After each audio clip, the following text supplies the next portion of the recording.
ఉద్యమకారుల గౌరవం కోసం చేస్తున్నటువంటి పాదయాత్ర దారి పొడవునా ఉద్యమకారులను కలుపుకుంటూ ప్రజాప్రతినిధులను కలిసి నిరుపత్రాలు సమర్పిస్తూ ఒక మొదటి దశలో భద్రాచలం వరకు, ఆ తర్వాత రాష్ట్ర వ్యాప్తంగా 3-4 దశలుగా యాత్ర జరుపుతారని చెప్పేసి సంక్షేమ సంఘం నిర్ణయించింది. కాబట్టి దీనికి అందరం కూడా అండగా ఉన్నాం. దారి పొడవునా వీళ్ళ ఈ మిత్రులకు స్వాగతం పలుకుదామని చెప్పేసి తెలియజేస్తూ ఈ పాత్ర ఈ యాత్ర విజయవంతం కావాలని చెప్పేసి నేను ఆకాంక్షిస్తాను.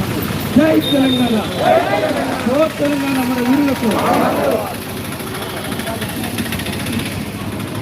పాల్వంచడానికి పాదయాత్రకు చెప్పడానికి వచ్చిన మన రజీదాన్ని మాట్లాడవలసిందిగా